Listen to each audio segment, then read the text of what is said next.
Students, once again आज आपण नवीन topic चालू करतोय आपल्या सिलेबस मधला. टॉपिक नंबर 2 आहे. तुम्ही टेक्स्ट बुक मध्ये बघितलं आपण सिक्वेन्स चाललेलो आहे. प्रिव्हियस लेक्चर मध्ये आपण रोटेशनल डायनामिक्स हा नंबर 1 टॉपिक जो आहे, पहिला नंबर टॉपिक हा कव्हर केला. With all respect theory cover केली, न्यूमेरिकल्स कव्हर केले. तो तुम्ही व्यवस्थित वाचावा आणि समजून घ्यायचा प्रयत्न करा, रिव्हिजन करा वारंवार. अतिशय महत्त्वाचा पुढचा टॉपिक आहे टॉपिक नंबर 2. नंबर 2 टॉपिक काय टायटल आहे टॉपिकचं? Mechanical properties of fluids. काय टायटल आहे? Mechanical properties of fluids. आता ह्या टॉपिक मध्ये जे आपण काय काय शिकणार आहे हे आपण समजून घेऊया. परंतु जर आपण विचार केला तर बोर्ड एक्झामसाठी ह्या टॉपिकचे वेटेज किती आहे हे खूप महत्त्वाचं आहे. प्रत्येक टॉपिकचं आपलं वेटेज माहित पाहिजे, क्वेश्चनचा पॅटर्न माहित पाहिजे. तुम्ही नोटबुक मध्ये लिहा. या टॉपिकचे वेटेज आहे 5 मार्क कंपल्सरी. 5 मार्क 100% येणार या टॉपिकवर असणार आहेत. आणि विथ ऑप्शन 7 मार्क म्हणजे 2 मार्काचा क्वेश्चन जो असणार तो इंटरनल ऑप्शन मध्ये असणार. तर तुम्हाला थोडा फ्रीडम आहे 2 मार्काच्या क्वेश्चन मध्ये, परंतु 5 मार्क्स हा टॉपिक तुम्हाला देऊ शकतो. And it is the speciality of this topic. You can get out of out mark in this topic. या टॉपिक तुम्ही 5 पैकी 5 मार्क घेऊ शकता बोर्ड एक्झाम मध्ये. या स्ट्रेंथचा हा टॉपिक आहे इन व्ह्यू ऑफ स्कोरिंग. तर आपण सुरुवातीला नेहमीची पद्धत आपली आपण बेसिक कव्हर करू या टॉपिकचं. पहिला डिग्री असणार आपलं इंट्रोडक्शन. ओके, त्या हेडिंग नोटबुक मध्ये पहिला पॉईंट टाका इंट्रोडक्शन.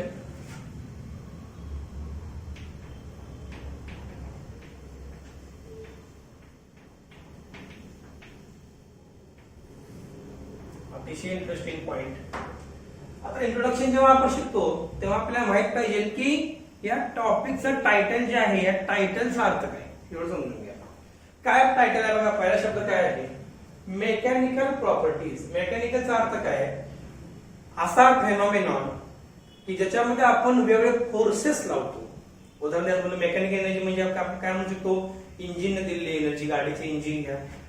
ओके, किंवा एखाद्या इन्स्ट्रुमेंट तुम्ही एखादी वस्तू उचललेली आहे, किंवा लिव्हर आहे, लिव्हरने एखादी वस्तू उचलली, तुम्ही हाताने एखादा वस्तू उचलली. उदाहरणार्थ हा डस्टर मी उचलतोय. If I am taking it down, if I am taking it up, म्हणजे मी मेकॅनिकल फोर्स अप्लाय करतोय. याला म्हणतो आपण मेकॅनिकल. प्रॉपर्टीचा अर्थ आहे गुणधर्म, स्पेशालिटी. कोणाची स्पेशालिटी आपल्याला स्टडी करायची आहे टॉपिक मध्ये? The fluids. Mechanical properties of fluid हे माहित पाहिजे आपल्याला. एक्झॅक्टली प्रत्येक टॉपिकचा अर्थ माहित पाहिजे. इथं आपण या टॉपिक मध्ये फ्लुइड बद्दल माहिती डिस्कस करणार आहे. आणि खास करून इथं आपण प्रॉपर्टीज ऑफ फ्लुइड हा पार्ट कव्हर करतोय. आता आपल्याला माहित पाहिजे व्हॉट इज फ्लुइड. फ्लुइड म्हणजे काय? खूप वेळा आपण डेफिनेशन बघितलेलं आहे in 11th standard, 9th standard, 10th standard text book मध्ये बघितलंय आपण, सायन्स मध्ये खास करून, की असा पदार्थ जो वाहू शकतो. The substance which can flow is called as fluid. याची बेसिक काही माहित पाहिजे काय म्हणजे तुम्हाला मी आता? The substances which can flow are called as fluid. टाका पहिला point definition of the fluid. पहिला पॉइंट आहे इंट्रोडक्शन मध्ये. The substance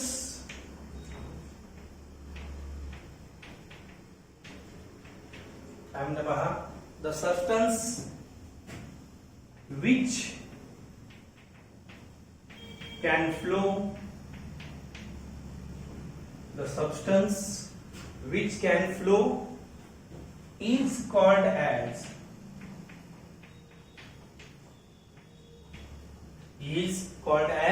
fluid. व्यवस्थित लिहा. is called as fluid. काय म्हणलं बघा. असा सबस्टन्स बघा परत एकदा. असा सबस्टन्स जो वाहू शकतो, फ्लो होऊ शकतो, त्याला काय आपण फ्लुइड म्हणतो. अतिशय सिंपल डेफिनेशन. उदाहरण लिहूया. ह्याच्यामध्ये लिहा न्यू लाईन. फॉर एक्झाम्पल काय असतील याचे एक्झाम्पल स्वतःला विचारा. You can give the example of simple in general category liquids. For example liquids. तर कोणता तुम्ही लिक्विड घ्या. You can have any liquid. नंतर आपण अजून म्हणू शकतो gases. You can take any gas etcetera. म्हणजे काय? लिक्विड आणि gases are the examples of fluid. असा पदार्थ जो वाहू शकतोय which can flow in one direction और एनी डायरेक्शन, त्याला काय म्हणतो आपण फ्लुइड. काय एक्झाम्पल सांगितलं मी आता? लिक्विड आणि गॅसेस. ओके, आता मुद्दा असा राहतो की ह्यात आपण एक्झॅक्टली शिकायचंय काय या टॉपिक मध्ये. आता सांगितलं आपण इंट्रोडक्शन मध्ये फ्लुइड बद्दल माहिती बोलणार आहे, पण कोणती माहिती हे माहित आहे आपल्याला. ओके, तर आपल्याला पुढचा महत्त्वाचा मुद्दा इंट्रोडक्शन मध्ये आहे की या फ्लुइडचे काही प्रॉपर्टीज आहेत का, काही वैशिष्ट्य आहेत का. कारण आपण टॉपिक टायटल बघा ना, प्रॉपर्टीज ऑफ फ्लुइड. कोणते प्रॉपर्टी पाहिजेत आपल्याला. आधी आपल्याला बघायचे आहेत प्रॉपर्टीज ऑफ आयडियल फ्लुइड. काय बघायचं आपल्याला, प्रॉपर्टीज ऑफ आयडियल फ्लुइड. टाका नेक्स्ट पॉइंट ह्याच्यामध्येच इंट्रोडक्शन मध्येच नेक्स्ट पॉइंट टाका, प्रॉपर्टीज. व्यवस्थित आहे, शांत डोकं समजून घ्या. Properties of ideal fluid. आता आपल्याला माहित पाहिजे, आता ह्या प्रश्नाचा वेटेज किती असणार. हा प्रश्न विचारू शकतो तुम्हाला बोर्ड एक्झाम थेअरी मध्ये. डिस्कस प्रॉपर्टीज ऑफ फ्लुइड, अति सोपा पॉइंट आहे. ऍज अ वेटेजला कंसामध्ये 2 मार्क. किती वेटेज आहे sir, 2 mark is the weightage of this article, which is very interesting article we can say. तर आपल्याला माहित पाहिजे की कोणकोणत्या प्रॉपर्टीज असतात आदर्श फ्लुइड म्हणू शकतो आपण. आयडियलचा अर्थ काय, आदर्श मराठीमध्ये. ऍक्च्युअली असं नसतं एक्झिस्टन्स मध्ये, पण आपल्याला तुलना करण्याकरता आपल्याला काहीतरी पाहिजे. We required something for comparison. तर आयडियल फ्लुइड कुणाला म्हणायचं ते आपण समजून घेऊया. आता पहिला पॉइंट, पहिली प्रॉपर्टी आयडियल फ्लुइडची. आता फ्लुइड बद्दल ऑलरेडी डिस्कस केलेलं आहे. काय फ्लुइड म्हणजे ए सबस्टन्स विच कॅन फ्लो. आता आपण काय बघतोय इथं एक्झाम्पल मध्ये काय दिलं आपण, लिक्विड अँड गॅसेस. एक्झाम्पल कशाचे, जनरल फ्लुइड, कुठले फ्लुइड्स. आता आपण त्यात पुढे काय बघायला लागलो, वारंवार मी गोष्ट रिपीट करतोय की आपल्याला शिकायचं आहे की आयडियल फ्लुइड म्हणजे काय असते. तर पहिली प्रॉपर्टी काय आयडियल फ्लुइडची बघा. मी ही प्रॉपर्टी सॅटिस्फाय झाली फ्लुइड करून तर म्हणणार मी आयडियल फ्लुइड आहे. ओके, पहिली प्रॉपर्टी लिहा, इट इज इनकॉम्प्रेसिबल.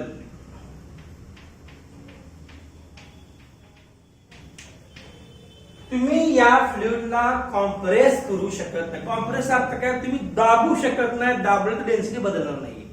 इनकॉम्प्रेसिबलचा अर्थ काय, कॉम्प्रेस म्हणजे काय, दाबणे. इकडे बघा, कॉम्प्रेस म्हणजे काय, दाबणे. पण तुम्ही त्याला दाबू शकत नाही, कॉम्प्रेस करू शकत नाही. ह्याचा अर्थ काय, अशा फ्लुइडची डेन्सिटी बदलणार नाही. पण तुम्हाला माहित पाहिजे एक्झॅक्टली की इट इज इनकॉम्प्रेसिबलचा अर्थ काय, प्रॅक्टिकल स्पीकिंग, तर डेन्सिटी बदलणार नाही. म्हणजे मास बाय व्हॉल्यूमचा रेशो जो आहे, डेन्सिटी म्हणजे मास बाय व्हॉल्यूम, तो बदलणार नाही.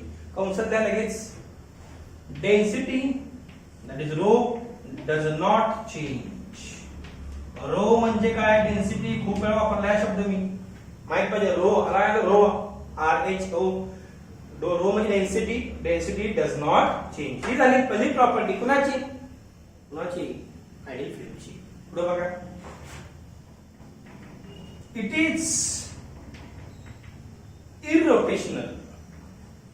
काय म्हणलं बघा, इट इज इररोटेशनल. हे समजून घ्या. म्हणजे हे फ्लुइड रोटेट होऊ शकत नाही. आता तुम्ही प्रॉपर्टी ऐकली तुम्हाला क्लिअर होऊन जाईल की असं पॉसिबल असतं का. पाणी बघा, तुम्ही लिक्विड मध्ये पाणी उदाहरण घ्या, तर पाण्यामध्ये तुला हात असलं फिरवत रोटेट होणार का नाही. तुम्ही नदीचं पाणी घ्या, ढवळलेलं पाणी घ्या, समुद्राचं पाणी घ्या, इथे झालं रोटेटिंग. आपण तो वरलं पूल, पाण्यातला भोवरा.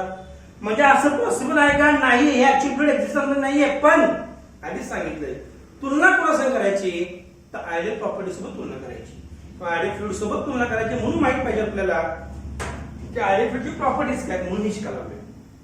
कळते मी काय म्हणतोय. पहिला पॉईंट घेतलेला आपण, it is incompressible, rho does not change, density does not change. पुढे काय असणार, इट इज इररोटेशनल. म्हणजे काय, इट कॅनॉट बी रोटेटेड. या कंसात इट कॅनॉट बी, हे व्यवस्थित लिहायचं, इट कॅनॉट बी रोटेटेड. खूप इंटरेस्टिंग पार्ट आहे हा. फ्लुइड आपण, हे फ्लुइड आपण गोल करू शकत नाही.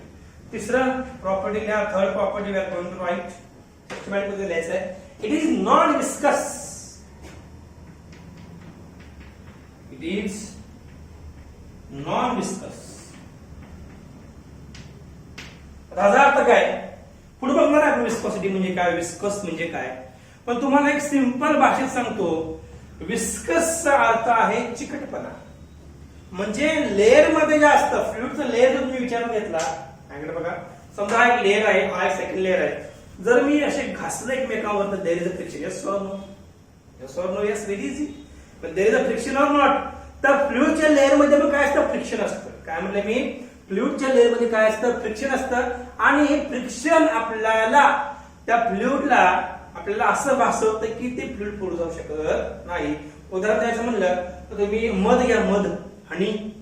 तुम्ही जर विचार केला, तुम्ही जर मधाची बाटली अशी उलटी केली तर लगेच पाणी येत नाही बाहेर, ते कारण it will come very slow, कारण विस्कॉसिटी जास्त आहे त्याची. तो विस्कस फ्लुइड आहे ते. तेच तुम्ही पाणी घेतलं, पाण्याची बॉटल घ्या आणि लगेच बाहेर येते. कारण का? विस्कॉसिटी जी पाण्याची आहे, घर्षण आहे लेअर मधलं, मॉलिक्युल मधलं घर्षण जे आहे पाण्यातल्या मॉलिक्युलचं कमी असतं. पण मधाच्या मॉलिक्युलचं काय असतं? जास्त असतं. म्हणून तो अगदी स्लो येतो खाली. ह्यालाच म्हणतात विस्कॉसिटी. पण इथं काय सांगितलंय प्रॉपर्टी मध्ये? It is non viscous. म्हणजे ह्याच्यामध्ये चिकटपणा नसणार आहे, ह्याच्यामध्ये फ्रिक्शन 0 असणार आहे. शक्य आहे का? नाही, इट इज नॉट पॉसिबल. पण आपण आधी सांगितले कंपॅरिझन साठी आपण स्टडी करणार आहे. मग काय म्हणू शकतो? I can right in bracket simple language मध्ये कंसात काय लिहायला मी? ह्याचं सिंपल मिनिंग घ्यायला आपण कंसामध्ये लक्षात ठेवा. काय म्हणलं मी? इट इज नॉन विस्कस म्हणजे काय? I can write there is a no friction among the layer. लिहा, there is no friction between layer. असं द्या, between. There is no friction between layers. अतिशय इंटरेस्टिंग पॉइंट बघा. There is no friction between layers. Interesting point आहे. Okay, आता पुढे काय बघा, अतिशय महत्वाची पुढची प्रॉपर्टी पाठ करायची गरज नाही, लॉजिकल जायचं आहे. It's a flow is steady और it has a steady flow. या चौथी property. It has steady flow. कसा फ्लो याचा? स्टेडी फ्लो आहे. ह्याचा अर्थ काय? संत वाहणारं पाणी. You take the example of river. जेव्हा पूर वगैरे नसतो त्यावेळी नव्हते बरं का, साधारणतः उन्हाळ्यामध्ये वगैरे बघा, किंवा हिवाळ्यामध्ये, विंटर सीझन मध्ये नदीचं पाणी संत वाहत असतं. किंवा तुमच्या आपल्या हौदातलं पाणी घ्या, त्या तलावातलं पाणी घ्या, अगदी संत वाहत असतं. ह्याला काय म्हणतो आपण? Steady flow. म्हणजे फ्लुइड मध्ये कुठल्या प्रकारची हालचाल नाही पार्टिकलमध्ये, अगदी संत वाहत असणार आहे. तर असं फ्लुइड असायला पाहिजे. शक्य आहे का प्रत्येक वेळी? अजिबात नाही. थोडं डिस्टर्बन्स त्यावेळी टाकला, पाण्यामध्ये तयार केला, दगड घेतला, टाकला पाण्यामध्ये, ते इमिजिएटली वेव्ह तयार होतात. स्टेडी फ्लो राहत नाही. परंतु आधीच सांगितलंय की आपल्याला कंपॅरिझन करता स्टडी करायचं आहे आयडियल फ्लुइडची प्रॉपर्टी. म्हणून मी काय म्हणलं इथं? इट हॅज स्टेडी फ्लो म्हणजे काय? It has uniform velocity in its motion. या कंसामध्ये इट हॅज, कंसातल्या it has uniform velocity. It has, व्यवस्थित द्या, इट हॅज युनिफॉर्म वेलोसिटी. अशा फ्लुइडला काय म्हणतो आपण? We call it this fluid as what? काय म्हणतो आपण या फ्लुइडला? स्टेडी फ्लो असणार फ्लक्स म्हणतो. ह्याच्या प्रॉपर्टीज तुम्हाला माहिती पाहिजे. You must know this 4 properties. प्रत्येक प्रॉपर्टी अर्धा मार्क असणार. So 1/2 into 4 you get 2 marks directly without skipping any article. Me repeat करतो परत एकदा. काय म्हणलं बघा, पहिली प्रॉपर्टी काय आहे फ्लुइडची? It is incompressible. हे फ्लुइड तुम्ही कॉम्प्रेस करू शकत नाही. ह्याचा अर्थ काय हो? आलेल्या कंसामध्ये आपण डेन्सिटी डज नॉट चेंज. पुढे काय सांगितलं? It is irrotational. म्हणजे इट कॅनॉट बी रोटेटेड. शक्य नाही हे सुद्धा. तिसरी प्रॉपर्टी काय? It is a non viscous. ह्याच्यामध्ये काय असणार आहे? There is a no friction between the layers. Example मी दिले आहे तुम्हाला. ओके, पुढची प्रॉपर्टी काय? It has a steady flow. ह्याच्यामध्ये कसला फ्लो आहे? It will have, it has uniform velocity in its motion. अशाच फ्लुइडला काय म्हणतो आपण? Ideal fluid. आणि ह्याच आहेत properties of what? Ideal fluid. Clear एकदम? This end of the article. आता आपण पुढे जाऊया. पुढच्या आर्टिकलला हेडिंग द्या. नेक्स्ट पॉइंट हेडिंग द्या. प्रॉपर्टीज ऑफ, किंवा असं द्या, जनरल प्रॉपर्टीज द्या. General properties of, general properties of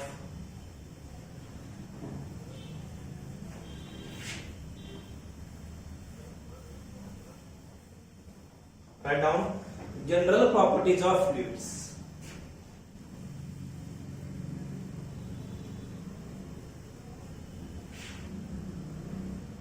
आपण तिसरा पॉइंट आहे बरं का, कशामध्ये? इंट्रोडक्शन मधला. व्यवस्थित लिहा. जनरल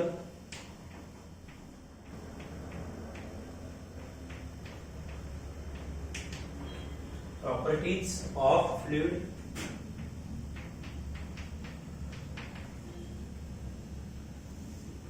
म्हणजे सामान्यपणे ह्या प्रॉपर्टीज फ्लुइड फॉलो करतो.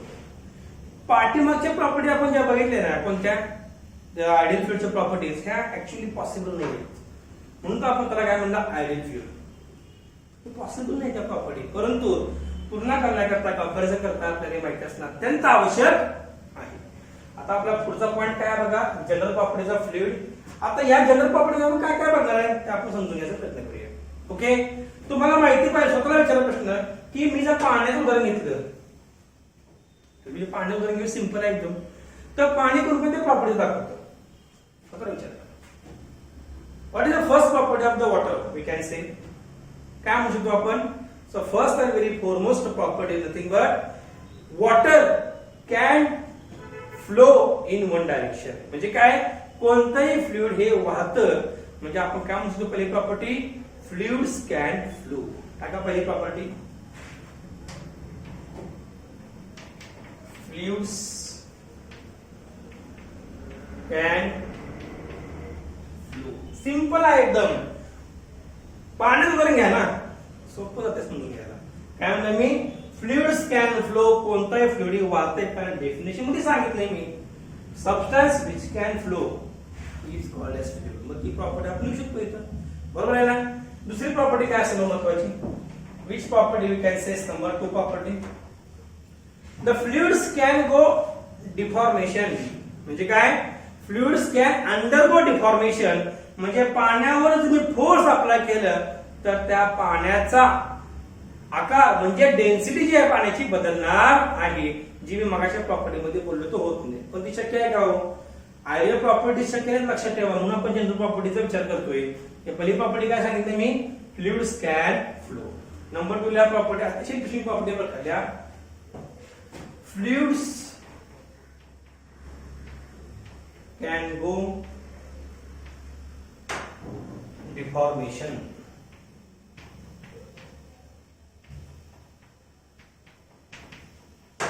Fluids can go deformation.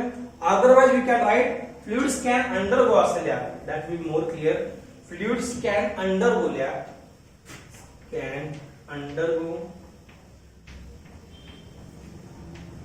deformation. म्हणजे काय, फ्लुइडचा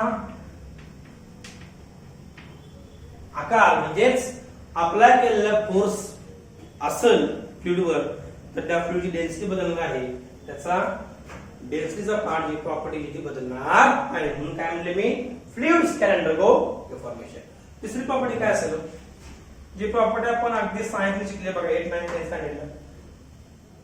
स्वतःला विचारा प्रश्न, काय प्रॉपर्टी असणार आहे, fluids can attain the shape of the container in which it is there. Fluid ज्या कंटेनर मध्ये तुम्ही ओतलेलं आहे, पाणी ज्या तुम्ही कुठल्याही भांड्यात ओता पाणी, ते पाणी त्या भांड्याचा आकार घेतं. म्हणजे आपण काय म्हणू शकतो, fluids can get the shape of the container. या third property, fluids can get, fluids can get the shape of the, काय म्हणू शकतो आपण, द शेप ऑफ द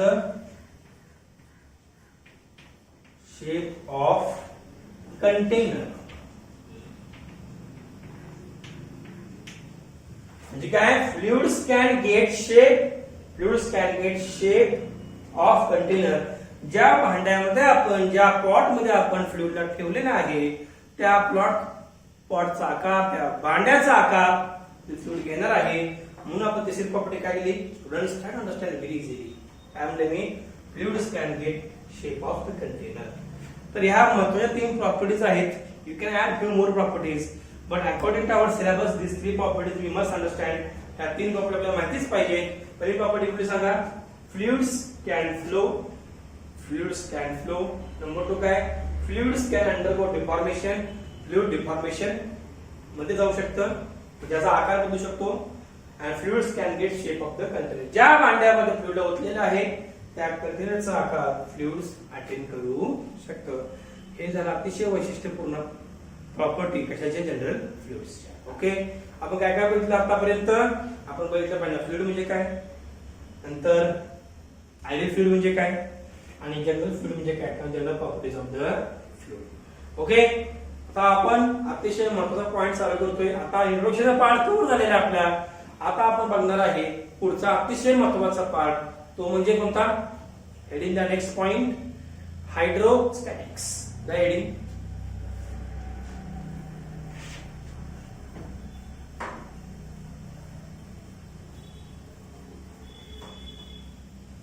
काय बघतोय आपण? बघा, मी बेसिक पार्ट कव्हर केलेला आहे, इंट्रोडक्शन पार्ट कव्हर केलेला आहे. आता आपण बघतोय की हायड्रोस्टॅटिक्स म्हणजे काय, त्याच्यामध्ये असणाऱ्या बेसिक टर्म्स आपल्याला शिकायच्या आहेत. हेडिंग द्या नेक्स्ट पॉइंट,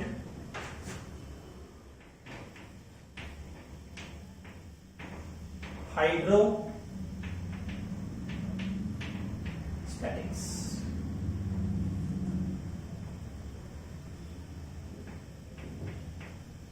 हायड्रोस्टॅटिक्स काय झालं? पहिला पण काय असणार आहे? डेफिनेशन. लिहा पहिला point, it is a branch of the physics. It is the branch, ही शाखा आहे फिजिक्सची, भौतिकशास्त्राची. It is the branch of the physics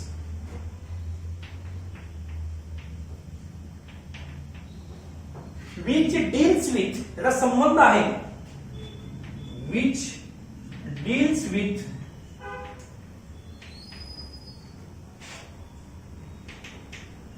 study of, I am telling it is a branch of the physics which deals with study of. आपल्याला माहित पाहिजे अभ्यास करायचा कशाचा? बघा, it is the branch of the physics which deals with the study of forces. Forces acting on fluid. Forces acting on the fluid which is at rest. Which is at rest. Okay, definitions पाठ करायचे नाहीत बाळांनो, आपल्याला हे समजून घ्यायचे आणि आपल्या पद्धतीने कन्स्ट्रक्ट करायचे डेफिनेशन. पण जास्त व्हेरिएशन करू नका स्वतःच्या लँग्वेज मध्ये सुद्धा. काय म्हणतो बघा मी, अब अंडरलाईन कोण्या शब्दाला? रेस्ट हा शब्द फार महत्वाचा आहे. आणि पुढचा महत्वाचा शब्द कोणता या डेफिनेशन मधला? फोर्सेस. तुम्हाला तुम्ही विचारलं की सर हायड्रोस्टॅटिक्स म्हणजे काय, व्हॉट इज हायड्रोस्टॅटिक्स? तर आपल्याला काय सांगायचं आहे? It is the branch of the physics which deals with study. कशाला स्टडी करायला? Study of the forces. Study of, you can write this word here, of study of forces acting on the fluid which is at rest. जे fluid rest मध्ये आहे, उदाहरणार्थ म्हणजे पाण्याचं उदाहरण घ्या, मी वारंवार पाण्याबद्दल बोलते, इझिली अवेलेबल. तुम्ही बॉटल मध्ये पाणी घ्या, बॉटल इथेच ठेवा, पाणी स्थिर आहे. तर तुम्ही जर म्हणा असं काय काय फोर्स असणार आहेत पाण्याच्या बॉटलमध्ये, वेट ऑफ द वॉटर. त्या बॉटमला जे पाण्याचा फोर्स अप्लाय करणार ते कसं वेट आहे की नाही, ह्याचा अभ्यास करणं म्हणजे हायड्रोस्टॅटिक्स. म्हणजे काय, ज्या विज्ञान शाखेमध्ये, ज्या भौतिकशास्त्राच्या शाखेमध्ये आपण स्थिर असणाऱ्या फ्लुइडचा अभ्यास करतो. कशाचा अभ्यास करतो? वेगवेगळे फोर्सेस लिहिले बघा, study of forces acting on the fluid, अशा ब्रांचला काय म्हणतो आपण? Hydrostatics. We call it as what? Hydrostatics. Very interesting part. Okay, next point बघा. आता हायड्रोस्टॅटिक्स मध्ये आपण काय शिकणार पहिल्यांदा? तर आपण पहिल्यांदा शिकणार पहिली टर्म फ्लुइडच्या संदर्भात, ती म्हणजे कोणती? आता विचार प्रश्न, कोणती टर्म असणार? प्रेशर. The heading pressure. तुम्हाला कोणी विचारलं की सर हायड्रोस्टॅटिक्स मध्ये काय शिकायचं आपल्याला, तर आपण काय उत्तर द्यायचं लगेच? पहिली टर्म आम्ही शिकणार ती कोणती असणार आहे? Pressure acting on the fluid, कंसामध्ये कॅपिटल पी. प्रेशर म्हणजे काय? फ्लुइड काम करणार ते आपण समजून घेऊया. जरा माडीत आपण काय म्हणतो? दाब म्हणतो. दाब काय एक्झॅक्टली प्रेशरचा अर्थ थोडं समजून घ्या. आधी आपण लिहायची डेफिनेशन. लिहा पहिला पॉइंट. आता इथे मी रोमन टाकत नाही, I will write small A small B. Choice तुमचा, तुम्ही नंबरिंग कसंही देऊ शकता. काय म्हणू शकतो बघा, force acting on a substance. काय म्हणतो बघा, force acting on a substance per unit area, per unit area कंसातल्या कॅपिटल ए. काय म्हणलं बघा, force acting on a substance, substance हे शब्द महत्वाचा आहे, substance per unit area is called as, per unit area is called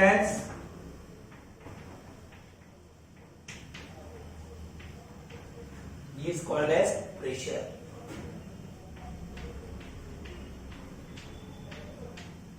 अतिशय interesting point आहे. काय म्हणतो बघा, फोर्स ऍक्टिंग, मी रिपीट करतो परत बघा, force acting on a substance, कोणावर फोर्स काम करतोय, सबस्टन्सवर काम करतोय फोर्स, पर युनिट एरिया आहे, युनिट एरियावर काम करतोय, सिंपल आहे. ह्यालाच काय म्हणतो आपण, प्रेशर कंसात ऑलरेडी दिलेलं आहे. आता मॅथमॅटिकल फॉर्म मध्ये आपण लिहूया, पण त्याकडे सिंपल डायग्राम काढूया. डायग्राम काढा माझ्यासोबत. इथे बघा सगळे, बरोबर आपल्याला एक सबस्टन्स आहे, एक ब्लॉक आहे, ब्लॉक,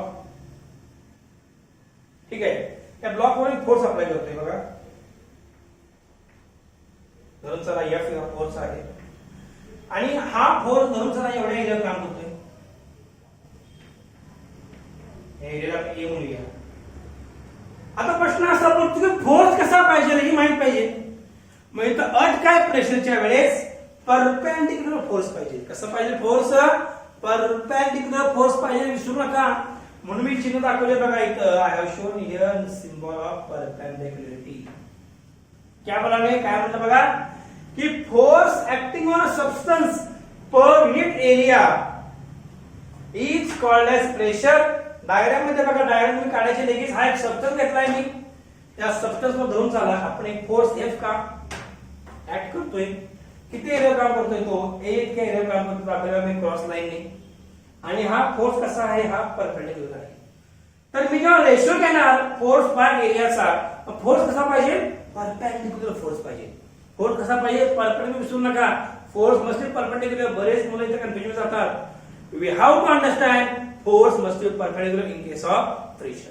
त्या न्यू लाईन डायग्राम झाली असेल तर पुढचा पॉइंट टाका. मॅथमॅटिकली लिहा, राईट हिअर,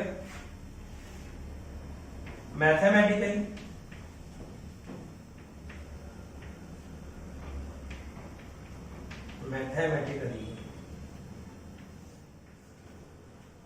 लिहा डेफिनेशन, बाय डेफिनेशन लिहा mathematically, P equal to, P म्हणजे काय, प्रेशर, सिंबॉल आहे, P equal to force by area, by right, capital F divided by area.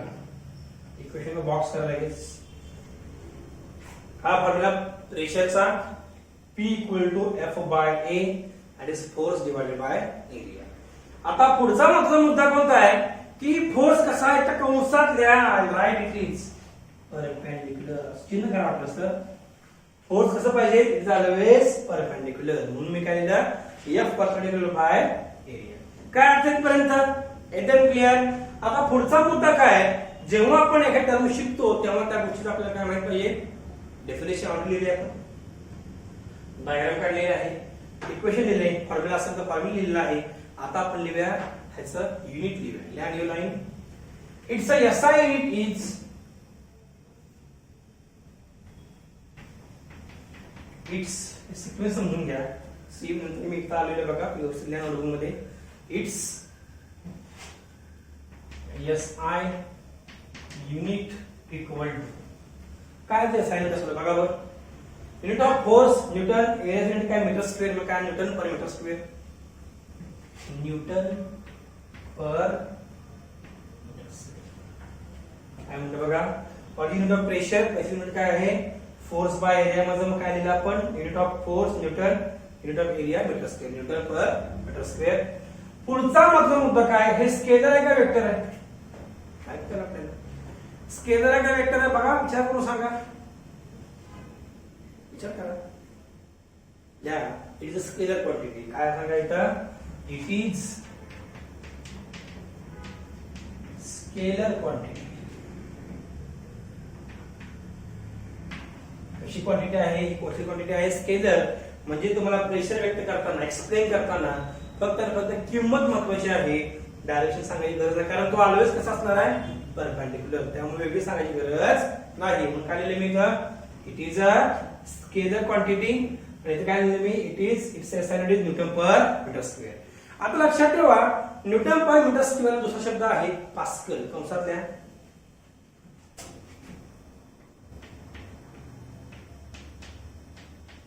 Symbol PE. म्हणले मी न्यूटन पर मीटर स्क्वेअरला दुसरा शब्द काय आहे? पास्कल. नेम ऑफ सायंटिस्ट यांच्या स्मरणार्थ नाव दिले गेलं आहे पास्कल. सिंबॉल आहे पी. पण तुम्हाला कोणी विचारलं की सर 10 पास्कल 5 पास्कल, लक्षात ठेवा ते nothing but newton per metre square आहे, विसरू नका. ओके. अजून एक युनिट आहे प्रेशरचं, जे आपण जनरली आता वापरणार आहे पुढे एक्झाम्पल सॉल्व्ह करताना. कंसातल्या किंवा टॉप मार्जिन लिहा. राईट ना? टॉप मार्जिन कंसातल्या 1 bar equal to bar is also unit of pressure. I am telling you bar is also unit of pressure. 1 bar equal to 10⁵ Newton per meter square or 10⁵ pascal. Relation माहित आहे आपल्याला. काय म्हणले मी? 1 बार म्हणजे काय असतं? 10⁵ Newton per metre square किंवा 10⁵ pascal. हे बेसिक तुम्हाला माहिती असणं अत्यंत गरजेचं आहे, विसरू नका. Don't forget this basic is very very important. Okay. आता आपण काय डायमेन्शन. ह्या new line it's a dimension is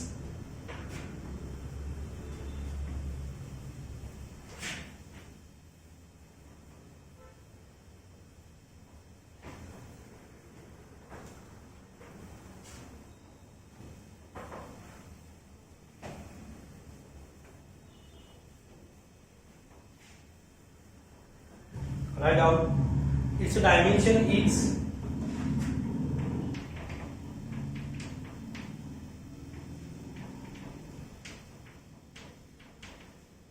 dimension. आपण काय डायमेन्शन सांगा बरं. आता फॉर्म्युल्यामध्ये बघूया. न्यूटन पर मीटर स्क्वेअर म्हणजे you have to write the dimension of force. काय डायमेन्शन ऑफ फोर्स होतो? आपण सॉल्व्ह करू सर. फोर्स म्हणजे मास ऑफ ऍक्सेलरेशन म्हणजे काय ना m1 dimension acceleration metre per second square म्हणजे काय नाही L1 मीटर म्हणजे हे गेला असणार आणि सेकंड स्क्वेअर म्हणजे 2 वेळा t असणार म्हणजे t वर गेला -2 होणार आहे का. डायमेन्शन ऑफ फोर्स m1 बघा ना. Mass acceleration metre per second square mass चा m1 ऍज इट इज आणि डिवाइडेड बाय एरियाचं डायमेन्शन काय असते? मीटर स्क्वेअर म्हणजेच l to the power 2 m0 l0 असणार. ती लेंथ नाही कारण एरिया मध्ये लेंथ असणार, त्यामुळे मास आणि टाइम लिहायची गरज नाही. म्हणून मी l2 प्रत्येक रिव्हिजन ऍड जरूर चला. Take the advantage this also 2 times we are getting revision. मग काय ते बघा सॉल्व करा. हे l2 वर घेऊन जावा. मग काय आला बघा. हे m1 ऍज इट इज येणार. l2 वर गेला -2 ना -2 प्लस 1 -1 m1 l2 -1 t⁻². इथं डायमेन्शन कोणाचं? प्रेशरचं. So I can write here square bracket काय लिहायचं? काय मेथड आहे आपली डायमेन्शन लिहिण्याची. Dimension of pressure equal to what? m1 l2 t⁻². हे आहे dimension of what? Pressure. So हा अतिशय इंटरेस्टिंग पार्ट आपण कव्हर केला. प्रेशर म्हणजे काय एक्झॅक्टली. तर आपल्याला माहित पाहिजे की बाबा प्रेशर एक्सप्लेन करताना कोणकोणत्या गोष्टी सांगायला पाहिजे. प्रेशर आपल्याला एक्सप्लेन करताना काय काय सांगायचं? आपल्याला पहिलं सांगायचं डेफिनेशन, दिला आपण फॉर्म्युला, एसआय युनिट, त्याचे काय वेगळे फॉर्म आहेत काही युनिटचे आपण लिहिलं बघा 12. नंतर स्केलर क्वांटिटी आहे. नंतर आपण लिहिलं डायमेन्शन काय आहे सांगा प्रेशरचं m1 l2 t⁻². हे परफेक्ट तुम्हाला माहितीच पाहिजे so that you can easily understand. Okay. आता आपण बघणार आहे की प्रेशर जे काम करतं एखाद्या लिक्विड कॉलम मध्ये त्या फ्लुइडचं प्रेशर किती असतं ते आपल्याला डिराइव्ह करायचं. काय करायचं आपल्याला? फ्लुइडचं प्रेशर किती असतं लिक्विड कॉलम मध्ये ते आपल्याला डिराइव्ह करायचं इक्वेशन. नेक्स्ट पॉईंट हेडिंग द्या. नवीन पॉईंट आहे हा. हेडिंग द्या pressure due to liquid column.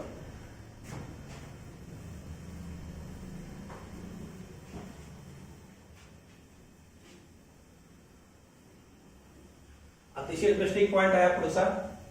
Heading Naveen point आहे बरं का. जसं आपण लिहिलं हायड्रोस्टॅटिक्स, त्यामधला पुढचा नवीन पॉईंट आहे, हेडिंग द्या pressure due to liquid column.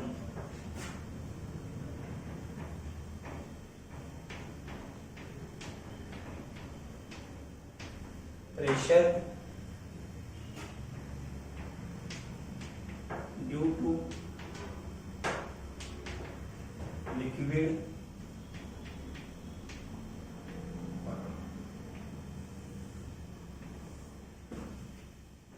म्हणजे बघा pressure due to liquid column हे आर्टिकल असतात 2 मार्क कंसात लिहा 2 marks. I hope all of you are enjoying. Basic concept काय पकडायचं so that we can easily understand any article in depth. काय heading आपलं pressure due to liquid column. Diagram draw करूया. पहिला पण बघा डायग्राम.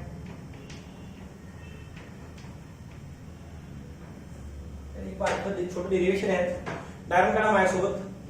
फंडा डायग्राम इन नोटबुक इमिजिएटली. हे दाखवा कंटेनर दाखवा. एक कंटेनर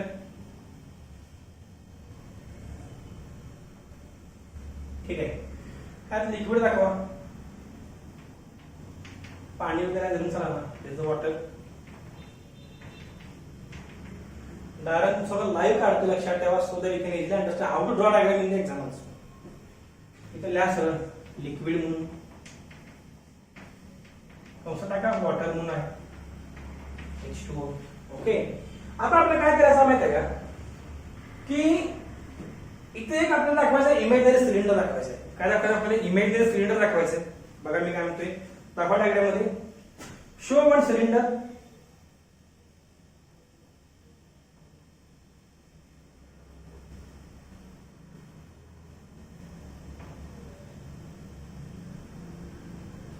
काय दाखवलं मी एक सिलेंडर दाखवला. कुठला सिलेंडर दाखवला इमेजनरी सिलेंडर दाखवला. ओके. आता मुद्दा असा राहतो समजून घ्या व्यवस्थित लॉजिक.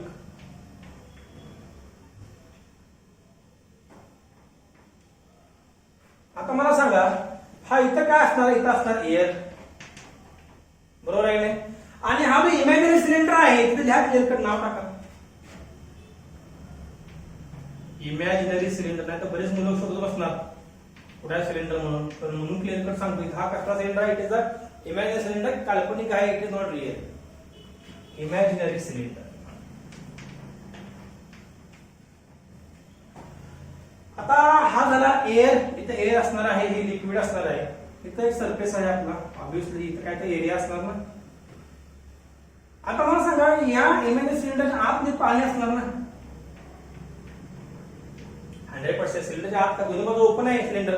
दोन्ही बाजू ओपन असं cylinder obviously water will go inside. Yes और no water will go inside. Obviously it will go inside.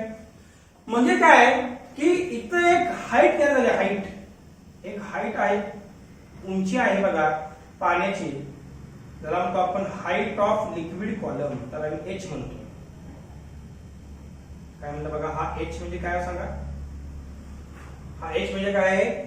It is a height of liquid column. पूर्ण एच आहे लक्षात ठेवा. तर आपलं टार्गेट काय माहिती आहे आर्टिकल मध्ये. तर हा जो सरफेस आहे बॉटम मोस्ट सरफेस या सरफेसला प्रेशर किती असं आपल्याला काढायचं. ह्याला म्हणतो मी बॉटम सरफेस. या नोटबुक मध्ये डायग्राम दाखवा लागेल बॉटम सरफेस. टार्गेट बघा समजून घ्या एक्झॅक्टली आपल्याला करायचंय काय की आपल्याला या बॉटम सरफेसवर किती प्रेशर काम करणार हे काढायचं आहे. इंटरेस्टिंग पॉइंट आहे विसरू नका. काय काय दाखवलं डायग्राममध्ये आय हॅव शोन एक कंटेनर. त्यात काय दाखवले मी लिक्विड दाखवलं ऑलरेडी. एक इमेजिनरी सिलेंडर दाखवला. त्याची हाईट किती आहे एच. आणि हा बॉटम सरफेस आहे. या बॉटम सरफेस आपल्याला काय काढायचं प्रेशर काढायचं. ओके. बघा पहिला पॉइंट डायग्राम मध्ये दुसरा पॉइंट टाका. कन्सिडर व्यवस्थित लिहायचं आहे. Consider a liquid with a density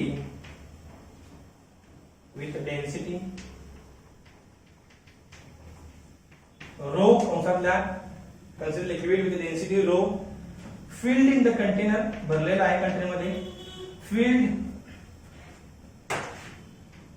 in a container. Exactly मी जे सांगतोय ते लिहायचं नोटबुक मध्ये. एवढंच नोटबुक मध्ये लिहा. एक्झाम मध्ये एवढं लिहायचं. That is sufficient. काय म्हणतं बघा, consider liquid with density rho filled in a container. पहिला हा दुसरा पॉइंट झाला. तिसरा पॉइंट लिहा, let height of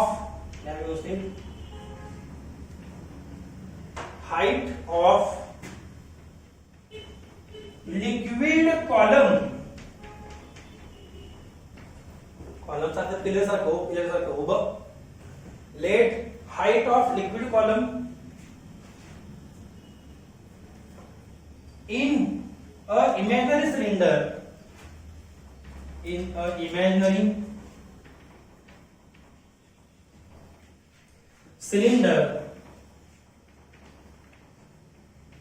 b small h, b small h. काय दिलं बघा, सिंपल आहे पण सिस्टमॅटिक पद्धतीने जायचं आहे. काय म्हटलं बघा मी, let height of liquid column, liquid कॉलमची हाईट आपण विचारात घेतोय in a imaginary cylinder B H. Okay, आता पुढचा मुद्दा समजून घ्या. यू हॅव टू अंडरस्टँड की आता आपण विचारत घ्या की या सरफेसवर किती फोर्स काम करणार, किती प्रेशर असणार. या new line, by definition of pressure,